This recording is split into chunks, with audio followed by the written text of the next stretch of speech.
All right. Good afternoon. I'll take your questions.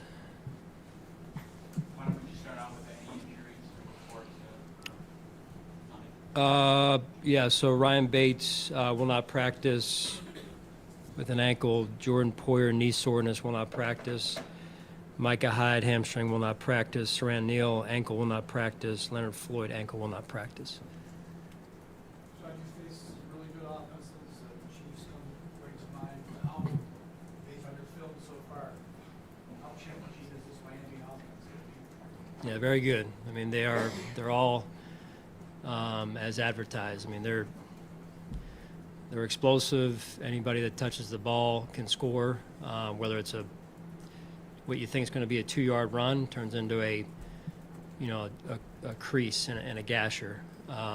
Same thing with the passing game. So Coach McDermott does a great job of just moving guys around, creating different styles of offense. It's a handful. How much, Sean, I asked you this on Monday, and obviously we just started looking at the film, but, and I know you don't want to get into X's and O's, and I understand that, but how much tactically do they maybe force you to make adjustments in terms of how you line up against it? Yeah, I mean, most really good offenses do that. Sal mentioned Kansas City. They make you, do something that you don't really want to do or that's not in your wheelhouse. So that's why they're good. They put you out on the edge and try and get you in bad positions. Sean, a couple of weeks back, you mentioned that the defensive front took notice of media criticism because when Lon was in the lineup. Is this a good week then to maybe criticize or question the defensive front? You can do all that you want. Yeah. Yeah. What do you make of the aggressive approach? Anthony, you mentioned that Floyd kind of used that unit in being able to maybe be a difference maker this weekend. So Floyd specifically is up addressing. Just that line, and just you add Floyd, but the line Yeah. is what it's been doing. Yeah. Just the potential of being a difference maker this weekend. Yeah, they are a catalyst to us playing good defense, right? We have to have that every week at the point of attack in the run game, and then also affecting the pass game. The challenge this week is the ball comes out so fast, so we've got to find somehow, some way to. I mean, I think Tua's been sacked one time, I think, all year, if I'm not mistaken. So it's very impressive. Does it Along help those that just same let lines, is the key this week really not so much chasing them, is just getting your arms up, right? I mean, you need to block his windows as opposed to trying to get him in 1 second, right? Does that make sense? Well, yeah. I mean, you try and figure out what you can do because they've got a good thing going with both the run and the pass. When you watch that Denver game. Yeah. So. Sean, how hard is it to construct an adequate scout look this week? I mean, there's just not that many humans on the planet like the guys they have. And what can you realistically hope to? Yeah, if you can get a couple Usain Bolts, and we'll bring them in tell Brandon we'll bring him in for a week and run scout team with about 3 or 4 of those guys. I think that gives us a good look right there. But what are you realistically hoping to get out of that this week, that unit? The scout team, yeah, they've got to play as fast as they can play. We'll try and give them a rest as much as we can in between reps because there's only so many guys to go around to run as fast as we need them to run. And, I mean, just to simulate that speed, it's unique. What are the general points of emphasis for your defense when you're facing an offense like this? Well, we can go through the whole game plan if you'd like. I mean, yeah. You guys are great, man. Obviously, they've exposed people in a lot of ways. Like I said, they're running the pass, so you try and be fundamentally sound in what you do, and I think that's the biggest thing is make sure we're getting off blocks, make sure we're tackling, and I think that's the that's the biggest thing you can do is emphasize the things that always come into play in a football game, and that's the fundamentals. Sean, you always talk about eye discipline. You always talk about eye discipline. A lot of times it's when you have like a read option type of quarterback. In this case, they do so much motion. There's so much going on. Is eye discipline something you have to concentrate on a different facet this week? Right, it is, because like you said, there's a lot going on motion-wise. Coach McDaniel's very creative with the motions he uses, and I'm sure you'll see him starting to show up around the league, if not this year, then next year, and because people, beg, steal, and borrow, right, around the league here. So with what works, so he does a great job of, like I said, moving people around and putting players in position to make plays. Sean, what's the art or maybe the science of disguising defense for as long as you can against that type of offense that has so much motion and this kind of stuff? Is there a point where you just obviously run out of time to the play clock, but how does it get condensed in terms of what you're trying to pull from the information you're trying to? Well, that's, I think, part of what, you'd have to ask Coach McDaniel this, but I think that's part of what the motion undresses is your what you're in, right? So it forces your hand a little bit. Can you though do things to buy time? Is there anything you can do? Call timeout. Right. But are you just are you more? I think we only get 3 of those, though. Does it negate the ability to disguise to what degree? Yeah, offenses around the league have different, I guess, mechanisms to get you out of your disguises, right? There's different ways people do it. Certainly they're good at it, so yeah.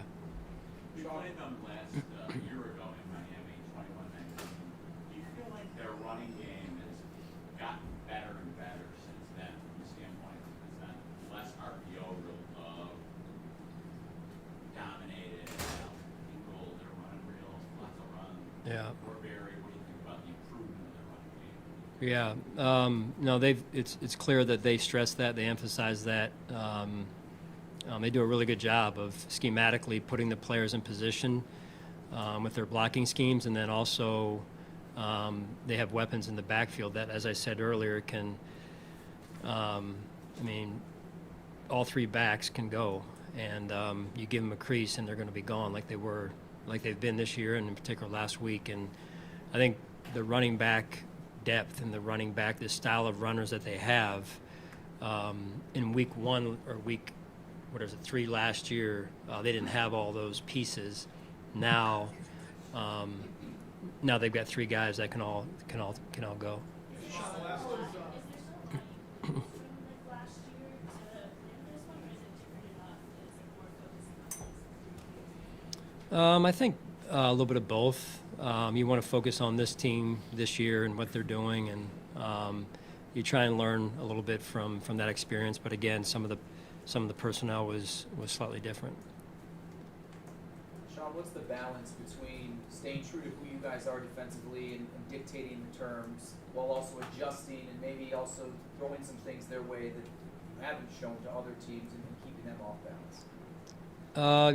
You want to, as best you can, stay true to who you are. Like I said, fundamentally, I think that's the biggest thing, is just making sure that we are bringing fundamentals to the game, and we're practicing those today, and that's going to be highly important to our success. Sean, the last 2 weeks you've been one of the best time possession teams in the league. Pretty simple. It seems like that's the best way to play defense against the Raiders. Your offense needs to sustain drives and keep them off the field. Right. Yeah. When you're playing a team like an explosive team, a team that scores like this offense does, and you have to play a complementary game, and so all 3 phases have to blend together and work together. So it's certainly going to take all of us to get it done.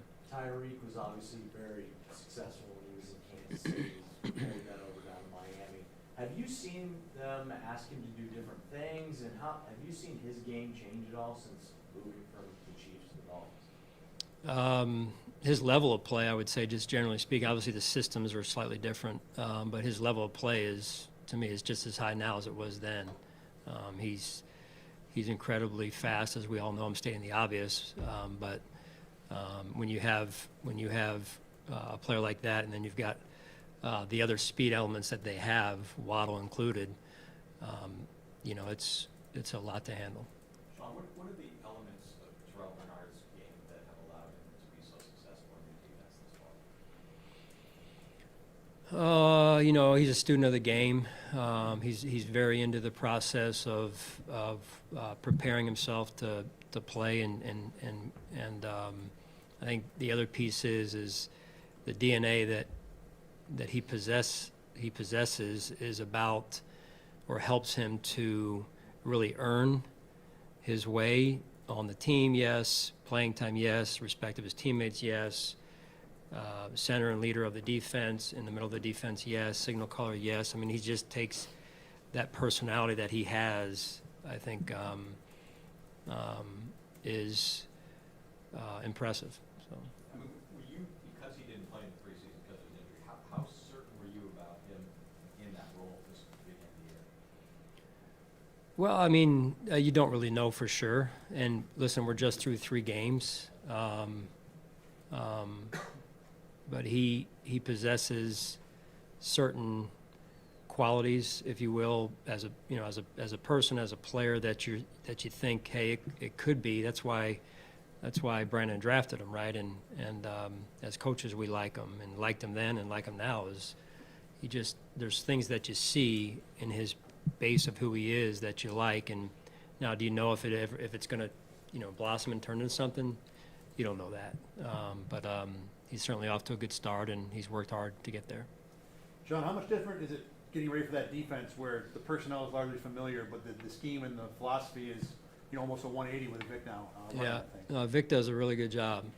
He's been at it a long time, been a head coach. I mentioned this the other day. I have a lot of respect for Coach Fangio. He's a guy that, I tried from time to time to meet with Coach at the combine, where we're sharing, hey, best practices. And I was just a young coach, years ago when I had a chance to do that. And I didn't really know him at the time, but he was kind enough to sit down with me and just share some of his, because he's always had a good defense wherever he goes, whatever the talent level. He's always had a good defense, and I respect that. Sean, you talk about staying true to yourself on defense. In a game like this, going up against this kind of offense, do you also say the same thing with the offense of not trying to get carried away, not trying to put up 30-plus points, and again, staying true to yourself and not trying to get in a shootout with them? Yeah, just overall, I think keeping your own identity is important. Hard to do, but it is important overall as a team, for sure. All right, thanks, guys. Thank you.